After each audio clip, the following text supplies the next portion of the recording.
আপনি টায়ার খুলেন কেন? আমি টায়ার খুলতেছি। দেখেন ভাই, আমি সকালে উঠে দেখি আমার গাড়ির টায়ার একটা নাই। এই জায়গায় থেকে অনেকগুলো টায়ার, এই বড় বড় টায়ার, ছোট ছোট টায়ার, ছোট বুটের ভিতরে এত টায়ার কেন থাকবে? লোকটা কি করে? হ্যাঁ, আরে এই লোকটা কি করবে? এই লোকটা এই জাহাজের ভিতরে কি করবে? এই লোকটা এই জাহাজের ভিতরে এই কি করবে? এই লোকটাই তো এই জাহাজগুলোকে বাংলাদেশের জনসম্পর্কের মাধ্যমে ফুটিয়ে তুলছে, বাসিয়ে তুলছে। কি করে? আই জাহাজটা ঘুরে ফেলতে ফাঁকা। আরে আমি পাগলা কুড়াইতে পারি না এমন কোন জিনিস নাই। এই বৃষ্টি, ঝড় বৃষ্টি সব জায়গায় আমি যাই। আমি পাগলা এই সব জাহাজের ভিডিও বানাই, আপনাদেরকে দেখাইতে চাই। কি করে রে? করবে ফাঁকা ঘুরাইতে কি? হ্যাঁ, আপনি কি ফাঁকা ঘুরান? আমার মতো শক্তি এই জগতে আর কেউ নাই। আমার বড় ফাঙ্কা হইলো, আমি সেটা ঘুরাইতে চাই।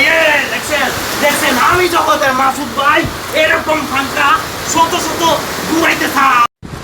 এই দেখেন, আপনাদেরকে একটা জিনিস দেখাই। এই যে সুতা বরাবর পাতাটা দেখতেছেন, এটা দিয়ে ডাইনে বামে ঘুরে জাহাজটা, ঠিক আছে? এই প্লেটটা কেন এখানে বসাইছে? এই প্লেট এখানে বসাইছে, তারপরে এখানে আরেকটা দিয়েছে। এই প্লেটটা হইলো এখানে ভাড়া দিয়ে উপরে ওঠার জন্য সিঁড়ির মতো তৈরি করছে।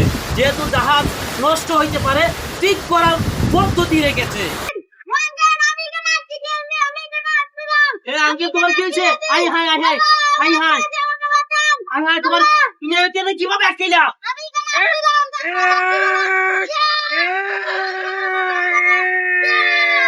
ওরে বাবা, ছেলেটারে বাঁচিয়ে নিলা। আর এটার কোনো ছিদ্র নাই, কোনো দিকে নামা এবং বাইরে হওয়ার ছিদ্র নাই। এটা যখন সাগরের মাঝখানে যাবে তখন এটা পানির নিচ দিয়ে চলবে। ওরে আল্লাহ ভাই এই যে দেখতেছেন না, হ্যাঁ। এই যে একটা বুট, এটা তো বুটই মনে করি, এটা পানির নিচ দিয়ে চলে না উপর দিয়ে চলে? ভাই এটা আমি চিন্তা করে পাই না। আচ্ছা, আসলে কি আপনি বুঝেন যে এটা নিচ দিয়ে চলে না উপরে দিয়ে চলে? এটা আমার মনে হয় রে পানি নিচ দিয়ে চলে যায়, তুই দরজা জানালা নাই। তো নিচ দিয়ে চলে এনে উপরে কি করে এটা? কে জানে? প্লিজ প্লিজ প্লিজ প্লিজ আমার ভিডিওটা কেউ উপরে টান দিবেন না, কেউ উপরে টান দিবেন না। আমি বড় একটা বিপদে আছি, আপনারা ছাড়া এই বিপদটাকে উদ্ধার করতে পারবে না। এই যে এত বড় একটা জমি দেখতেছেন না, এই জমি আমার ছিল, এখন এই জমিটা সরকারে নিয়ে গেছে। সরকার তো নিবো, এই খাস জমি আমি কি লেগে দখল করছি।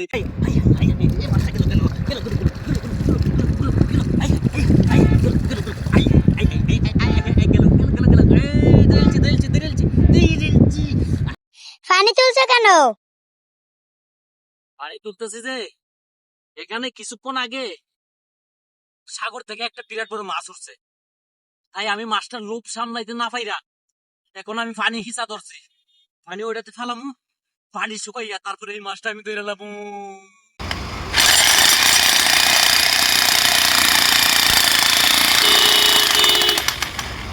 এক কথায় বলতে সবাইরে দিয়া সব কাজ হয় না, সবাইরে দিয়া সব কাজ হয় না। এটা সর্বোচ্চ আমি যদি 1 ঘন্টা চালাই আমার মেডিকেল থাকতে হবে। দেখেন আমার প্রিয় ভাইয়ের হাত গুলায় কি অবস্থা। এই হাত দিয়া যদি কাউরে একটা থাপ্পড় মারে ও মেডিকেল 1 সপ্তাহ থাকতে হবে। চলো ভাই।